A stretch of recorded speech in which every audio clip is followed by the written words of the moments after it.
Во исчекување на новите пратки вакцини се поголем е бројот на граѓани и пациенти кои прашуваат кога тие ќе дојдат на ред за вакцинација. Во оваа фаза се вакцинираат здравствените работници, вработените во критичната државна инфраструктура и возрастните над 77 години со хронични болести. Па затоа се наметнува прашањето што со другите граѓани со тешки или хронични болести и што предвидува планот на здравствените власти.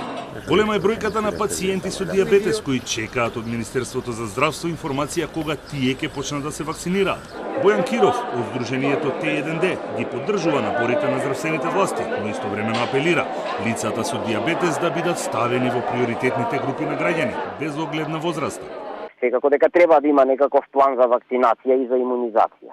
И сето тоа го поддржувам, меѓутоа во тој план не смееме да бидеме заставени и ние, затоа што сме сепак високо ризични.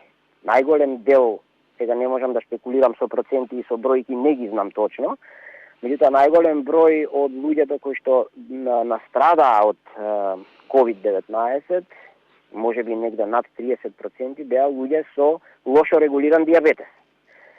Секако дека има и такви со добро регулиран дијабетес, но тие и сите треба да бидеме ставени во што е можно по приоритетната целна група на граѓани, за да добиеме што е можно побрзо вакцина. Меѓу критичните се и над 1600 бубрежно болни кои се секојдневно на диализа и се изложени на огромен ризик.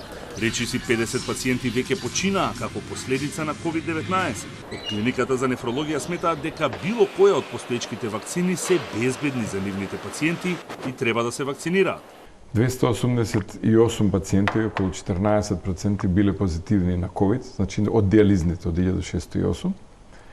И од нив смртни случаи има за жал 49, кое што е во проценти околу 17%.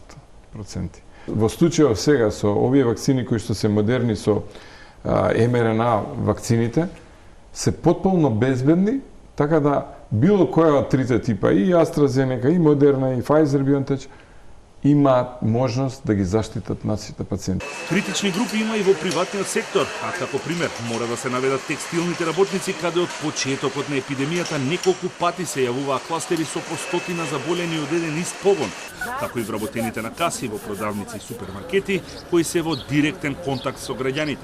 Вкупната бројка на вакцинирани граѓани, заклучно со вчера, е 24.020 лица. А македонските граѓани и понатаму се обидуваат да се вакцинираат во Србија и покрај официјалните изјави на српскиот државен врв дека вакцинацијата на странски државјани сега за сега нема да има. Според информациите кои кружеа на социјалните мрежи, поголем дел од граѓаните кои вчера беа во Врање се вратени, но има и некои кои тврдат дека успеале да се вакцинираат и ја примиле вакцината на Pfizer. Вакцинација во спортскиот центар Борис Трајковски денеска немаше, бидејќи просторот се чистеше и дезинфицираше и ќе продолжи утре со медиумските работници и вработени во државната администрација. Надлежните најавија дека во текот на овој месец треба да пристигнат вакцини преку ковакс системот и од Кина, но без прецизен датум и количина. Единствено, потврдени се 20.000 дози од Спутник В, со кои треба да се спроведе ревакцинација.